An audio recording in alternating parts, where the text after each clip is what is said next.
ចាំបងខ្ញុំមានការរំភើបចិត្តចំពោះការងារនិងស្នាដៃរបស់បងបានឱកាសឡើងនេះណាហើយខ្ញុំចង់ដឹងពីប្រវត្តិរបស់បងខ្លះតើបងអាចរៀបរាប់ឲ្យពួកយើងបានផងចាចាបានមកនិយាយទៅបងប្រវត្តិរបស់ខ្ញុំបើនិយាយតាមពីតូចមកពួកខ្ញុំនៅក្នុងក្រុមគ្រួសារមួយដែលថា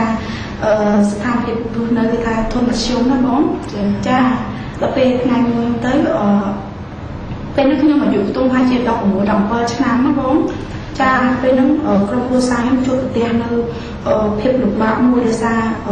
យាយខ្ញុំហើយនឹងបងប្រុសហើយនឹងឪពុកខ្ញុំគឺថាមានជំងឺផ្ទុយគ្នាដល់ពេលខ្ញុំទៅធ្វើឲ្យស្ថានភាពគ្រួសារហ្នឹងគឺថាជួបភាពលំបាកជួបភាពតក្របងដល់ពេលឃើញគ្រួសារចាំចំចំណេះចិត្តថាឈប់រៀនហើយនឹងដើរលុយវិញឈប់រៀន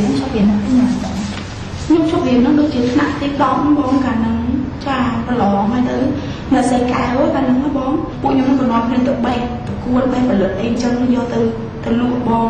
ចាដើម្បីបានលុយមកចឹងខ្ញុំនិយាយអស់ទៅបងក្នុងមួយថ្ងៃខ្ញុំយកបានតែអង្គ1គីឡូចំណងគេមកកំប៉ុងណាបង1គីឡូ4កំប៉ុងហើយនឹងបានមហូបហើយនឹងសល់លុយ300ទៅរៀនអង់គ្លេសគឺខ្ញុំយកហើយខ្ញុំចាំបានថ្ងៃមួយដែលខ្ញុំដូចថាខ្ញុំអត់អាចបំភ្លេចបានពីអ្នកបងប្អូនមានបងប្អូនស្រីហ្នឹងមានទូកមួយពុកនឹងក៏ទិញទូកអីមួយចាមកគ្នាតោទៅទាំងមកព្រោះភ្លឺទៅបែកខាងឡោអត់ហ៊ានចាំភ្លឺគេកាត់គេបែកអស់ចាដល់ចឹងទៅខ្ញុំពីអ្នកបងប្អូននឹងមួយចាំមានមកបងណាបងចាចាំរកចាំការកផលវានេះបែកបានចឹងទៅពេលបងអូនដល់មកទីអញ្ចឹងគាត់ប្រាប់អត់ទៅទី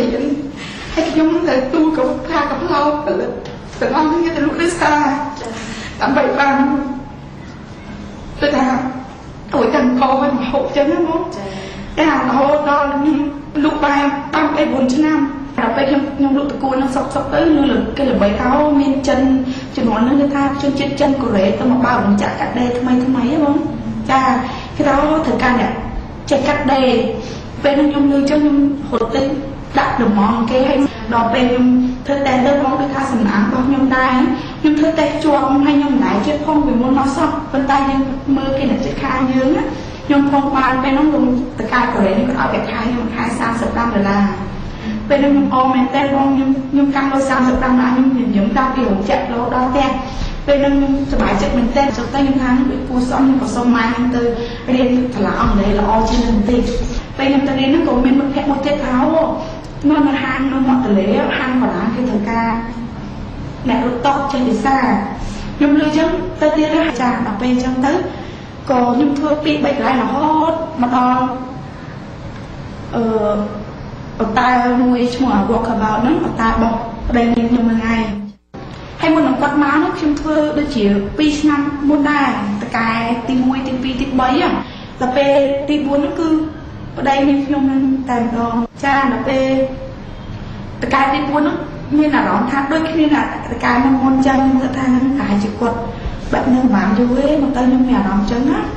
ស្រាប់ពេលថ្ងៃមួយគាត់បាននិយាយกับខ្ញុំផ្ទាល់គាត់ថាបូអើយខ្ញុំប្រហែលជាទៅស្រុកវិញហើយដោយសារអត់មានប្រាក់ចំណូលអញ្ចឹងហើយគាត់អត់ចង់ជំពាក់ប្រាក់ខែបុគ្គលិកខ្លាចទេអីអញ្ចឹងបងគាត់បានជំរាបប្រាប់ខ្ញុំអញ្ចឹងណាហើយខ្ញុំក៏លើកហេតុផលថាអ្នកឯងដឹងទេបើកតំដំងអញ្ចឹងមួយពេលខែគេមិនទាន់ស្គាល់ទេតោះតាណែត្រូវពេលវេលាអីអញ្ចឹងណាហើយខ្ញុំបាក់ចិត្តដែរខ្ញុំថាបើតការទៅទៀតខ្ញុំប្រកាសជាអត់ការងារធ្វើទៀតទេចាដល់ពេលថ្ងៃមួយហ្នឹងបងខ្ញុំក៏បានទៅសេមុខមហោបនៅក្នុងហាងទៅមានភ្ញៀវដូចជាជនជាតិអីទេខ្ញុំអត់ចាំបានណាគាត់ក៏ដើរកាត់ហើយគាត់ក៏សួរថានៅនឹងមានមហោបអីចឹងណាហើយគាត់ក៏ចូលញ៉ាំហើយនៅនឹងមានកាត់វិញ្ញាមួយសម្រាប់គាត់លេងអញ្ចឹងហើយខ្ញុំណែនាំថានៅនឹងរៀងរាល់ថ្ងៃអង្គារមានប្រកួតបុកវិញ្ញាដែលឈ្នះបាន$10អញ្ចឹងទៅគឺយើងជួយនិយាយតាក់ទងភ្ញៀវអញ្ចឹងណាចាហ្នឹងហើយយើងថាមានអីផាច់ក្នុងហាងយើងជំរាបភ្ញៀវឲ្យដឹងដើម្បីយើងជំរាបគាត់ទៅតាក់ទាញភ្ញៀវឲ្យគាត់ចង់មកញ៉ាំនឹងលេងនៅកន្លែងហាងយើងអញ្ចឹងដល់ពេលគាត់មកគាត់សប្បាយគាត់ថា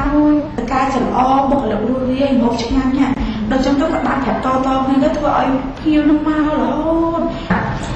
ចាប្រិយមិត្តទស្សនិកជនយើងបានស្ដាប់ឮទាំងអស់គ្នាហើយនេះគឺជាប្រវត្តិនៃការតស៊ូដ៏ឧស្សាហ៍របស់កុមារីសម្បូរចាហើយឥឡូវនេះគឺ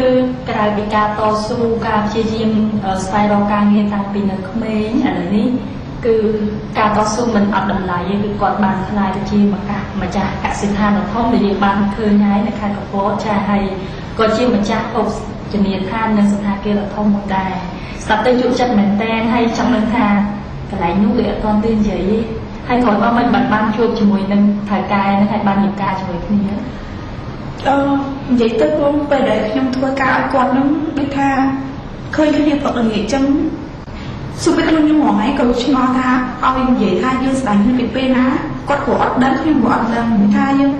ខ្ញុំជួយគាត់ទាំងកម្លាំងកាយកម្លាំងចិត្តថាមិននឹកស្មានថាមិនគិតថាជួយទៅដើម្បីថ្ងៃណាមួយគាត់ឃើញយើងរៀបការយើងchơiជាភរិយាអីយើងអត់អាចគិតនឹកឃើញដល់បញ្ហាហ្នឹងឯងបងគាត់ថាការដែលព្យាយាមរបស់ខ្ញុំជួយគាត់ហ្នឹងគឺកុំឲ្យគាត់ខ្សែធន់កុំឲ្យគាត់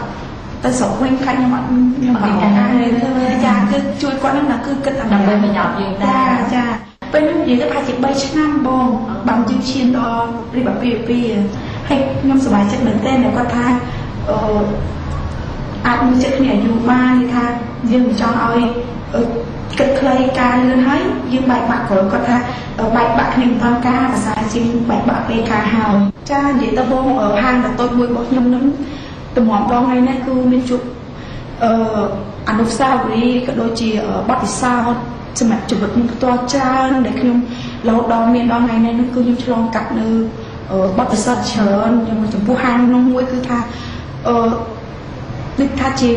សាលាផងខ្ញុំអញ្ចឹងនិយាយទៅបងតាំងពីការលក់ដូរការរស់នៅការចូលសង្គមយ៉ាងម៉េចយ៉ាងម៉ាគឺខ្ញុំបានឆ្លងកាត់នៅក្នុងហាងហ្នឹងឯងចាមើលទៅក្រុមគ្រួសាររបស់គាត់ដូចស្លាញ់គ្នាមកខ្ញុំមានថតការកាត់ទៀតតែខ្ញុំបានថតជាមួយក្រុមគ្រួសារពេលនេះស៊ីមរៀបបងពេលយើងបានរៀបការ2ថ្ងៃអានេះជាឪពុកម្ដាយខ្ញុំមានឪពុកម្ដាយថ្ងៃមើលដល់ហើយដល់ស្រីណានេះមកដំបូងគាត់ទៅថាប្រវត្តិដែរថាបានតែខ្ញុំដាក់គ្នាហើយចាគាត់ធ្វើការប្រស័យពេលតខ្ញុំមិនដឹងពេលហ្នឹងគាត់មានប្អូនប្រុសប្អូនស្រីខ្ញុំបងប្រុសខ្ញុំជាអ្នកបងហេ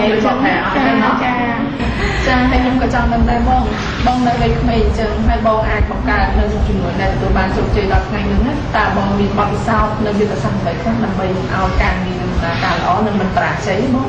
ចានិយាយទៅដើម្បីឲ្យការងារយើងបានជោគជ័យគឺ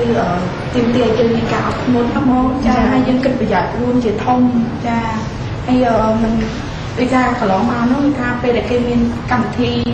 ជួបជុំអ្នកជំនួយក្តីមិនគិតថាក្នុងស្រុកហើយស្រុកខ្ញុំតែងតែចូលដើម្បីស្វែងយល់ដើម្បីយើងយកទៅថាយើងទៅមើលបទពិសោធន៍របស់គេហើយដើម្បីយើងយកមកអនុវត្តផ្ទាល់ខ្លួនយើងបងចាពិតជាវិសេសវិសាលមែនទែនដែលបងបានបង្ហាញពីបទពិសោធន៍ពីការតស៊ូឬការប្រកបមុខរបរភាពអត់ធ្មត់ការផ្ដល់ប្រយោជន៍រួមជាធំអីចឹងណាចាតែនេះគឺជាការបណ្ដុះគំនិតចាការផ្ដល់ឆន្ទៈដល់ស្ត្រីដទៃទៀតដែលគាត់មានបំណងឈានចូលទៅក្នុងការប្រកបអាជីវកម្មខ្នាតធំផ្សេងចាសង្ឃឹមថាស្ត្រីដទៃទៀតហ្នឹងក៏អាចខ្លាយជាអ្នកគ្រប់គ្រងជាអ្នកដឹកនាំដែលប្រកបទៅដោយជោគជ័យដែរចាខ្ញុំសង្ឃឹមថាបន្ទាប់ពីខាងបងចូលមកសភាខ្ញុំអញ្ចឹងទៅខ្ញុំសង្ឃឹមថាមានស្ត្រីដទៃទៀតមិនចង់ឲ្យគាត់មានកម្រិតមួយថាវារែកឬក៏គាត់ថាខ្ញុំស្រីខ្ញុំធ្វើមិនបានមិនគឺអ្នកដែលស្ត្រីដែលគិតនឹងគឺខុសហើយចាគិតថាស្ត្រីនិងបុរសគឺយើងធ្វើបានដូចគ្នាចា